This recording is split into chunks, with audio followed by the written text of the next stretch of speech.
Halo teman-teman, kembali lagi bersama saya Margareta dan kali ini kita akan membahas topik yang berkaitan dengan eksperimen psikologi yang bisa dibilang salah satu eksperimen paling kontroversial sepanjang sejarah.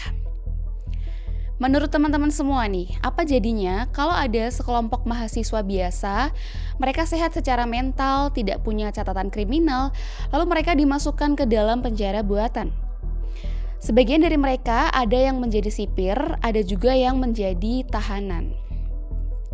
Nah, pada awalnya keberadaan mereka di penjara ini hanyalah sebuah simulasi. Tapi dalam hitungan hari, beberapa mahasiswa yang berperan menjadi seorang sipir mulai bersikap kejam. Akibatnya para tahanan pun mulai mengalami stres berat. Beberapa ada yang menangis, histeris, bahkan mengalami gangguan mental. Eksperimen yang hanya direncanakan berlangsung 2 minggu saja, tiba-tiba hanya berjalan beberapa hari. Dan eksperimen pun terpaksa dihentikan. Ada timbul pertanyaan, apakah manusia memang mudah berubah menjadi kejam hanya karena mereka diberi kekuasaan? Dan apa tujuan dari penelitian tersebut? Dan untuk apa penelitian tersebut dilakukan? Dan inilah Stanford Prison Experiment. Mari kita mulai ke pembahasannya.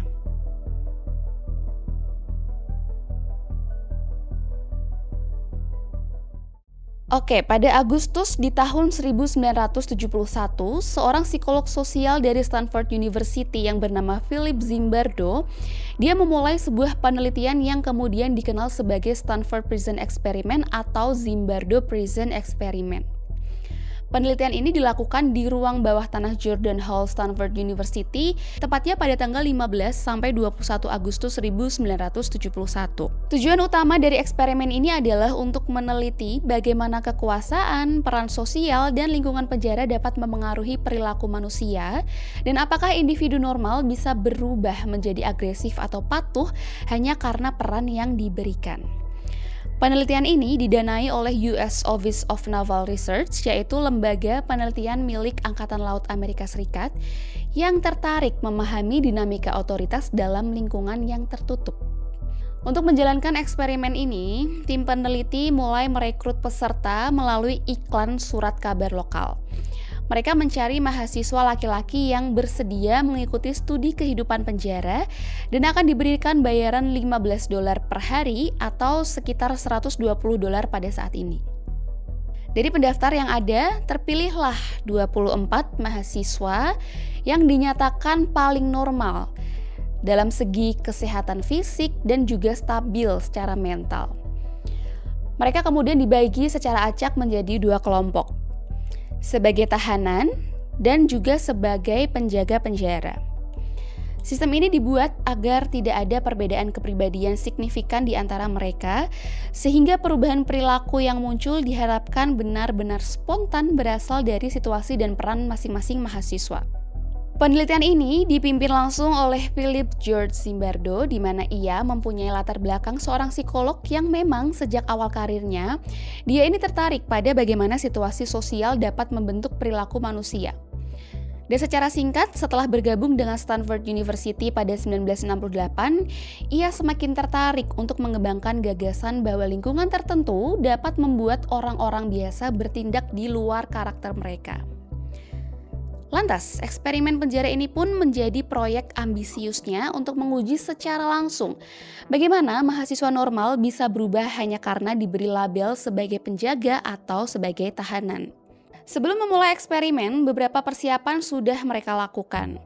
Ruang bawah tanah Jordan Hall di Stanford University itu diubah menjadi penjara simulasi dengan luas sekitar 11 meter, lengkap dengan sel sempit tanpa jendela, lorong sempit sebagai halaman, ruang isolasi, serta area khusus penjaga.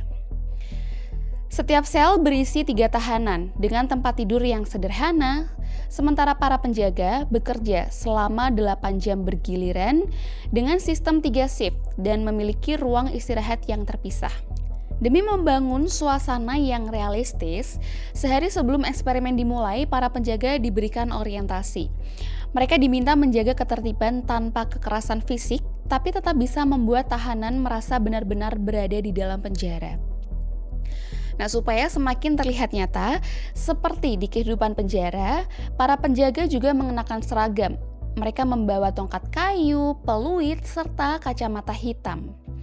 Sementara para tahanan, mereka bukan dipanggil dengan nama, melainkan dengan nomor sesuai yang tertera pada pakaian mereka sebagai bentuk penghilangan identitas. Peserta yang berperan sebagai tahanan pun sebelumnya tidak diberitahu di mana dan bagaimana mereka akan ditangkap. Jadi singkatnya, pada tanggal 15 Agustus 1971, eksperimen pun dilakukan. Dengan kerjasama kepolisian Palo Alto, para partisipan ditangkap selayaknya seorang tahanan secara mendadak di rumah mereka masing-masing. Mereka diborgol, dibawa ke kantor polisi, diambil sidik jari dan juga foto, lalu mereka diantar dengan mobil patroli bersirene ke penjara bawah tanah Stanford itu tadi. Dan setibanya di sana, mereka digeledah. Mereka disemprot dengan cairan anti kutu sebagai bentuk penghinaan dan diberikan seragam berupa baju terusan kain kasar tanpa celana dalam. Serta diberikan juga rantai di pergelangan kaki. Kemudian mereka dimasukkan ke dalam sel masing-masing. Secara singkatnya, hari pertama eksperimen ini bisa dikatakan berjalan dengan relatif kondusif. Namun pada hari kedua, mereka dibangunkan pukul 2.30 pagi dan hal ini membuat para tahanan memberontak dengan menolak keluar sel mereka masing-masing. Mereka merobek nomor identitas mereka dan menghina para penjaga. Di sisi lain, para penjaga juga merespon dengan menyemprotkan alat pemadam api, menyita kasur mereka, mengisolasi provokator, dan mulai menggunakan hukuman psikologis seperti push-up paksa, pembatasan kamar mandi, serta berbagai penghinaan secara verbal. Memasuki hari ketiga dan juga keempat, dinamika semakin keras. Penjaga membagi tahanan menjadi baik dan juga buruk, memberikan hak istimewa pada sebagian kecil untuk memecah solidaritas, sementara yang lain dihukum lebih berat. Nah, tekanan inilah yang pada akhirnya membuat beberapa peserta mengalami stres emosional. Misalnya yang terjadi pada tahanan nomor 8612. Ia mengaku mengalami gangguan mental dan berteriak karena tidak tahan berada di dalam penjara setelah sekitar 36 jam. Contoh lain juga terjadi pada tahanan nomor 819 yang menangis dan menunjukkan tanda gangguan psikologis. Dan setelah dinilai bahwa keadaan mereka sudah tidak kondusif dan memburuk, pada akhirnya mereka berdua dikeluarkan dari eksperimen dan diberi bayaran sesuai dengan perjanjian di kontrak. Di sisi lain, sebagian penjaga mulai menunjukkan perilaku yang semakin sadis, terutama pada shift malam. Penjaga semakin memaksa tahanan melakukan aktivitas tanpa tujuan, mulai dari mempermalukan mereka dan melakukan berbagai hal yang membuat para tahanan menjadi kurang tidur. Ditambah lagi situasi makin kompleks karena Philip Zimbardo sendiri ikut berperan sebagai kepala penjara yang membuat batas antara peneliti dan otoritas menjadi kabur. Dan pada hari kelima, eksperimen dilakukan dengan memperbolehkan keluarga untuk mengunjungi para tahanan. Kunjungan keluarga ini tetap dilakukan dengan pembatasan yang ketat, membuat orang tua mulai khawatir dengan kondisi anak-anak mereka. Dan di malam yang sama, seorang psikolog bernama Christina Maslach yang juga datang mengamati eksperimen tersebut dibuat terkejut karena ia melihat bagaimana perlakuan para penjaga terhadap tahanan yang sudah diambang batas. Ia secara langsung memprotes Zimbardo karena menilai eksperimen yang dilakukan telah melampaui batas etika. Dan setelah mempertimbangkan tekanan psikologis yang meningkat dan kekhawatiran tersebut, eksperimen yang awalnya direncanakan berlangsung selama 2 minggu itu pun akhirnya dihentikan pada hari ke-6. Tepatnya pada 20 Agustus di tahun 1971. Memang ini jauh lebih cepat dari jadwal karena kondisi peserta sudah dianggap terlalu ekstrim. Tak lama setelah penelitian selesai pada tahun 1971, Stanford Prison Experiment ini langsung menuai kritik dari banyak ilmuwan sosial karena dianggap melanggar etika dan tidak memenuhi standar penelitian ilmiah. Salah satu masalah utama yang diangkat adalah mengenai peran Philip Zimbardo sendiri yang tidak bertindak sebagai pengamat netral, melainkan ikut menjadi seorang kepala penjara. Nah, posisi ini membuatnya terlibat langsung dalam dinamika eksperimen dan secara tidak langsung membiarkan bahkan mendorong penjaga menggunakan kekuasaan mereka.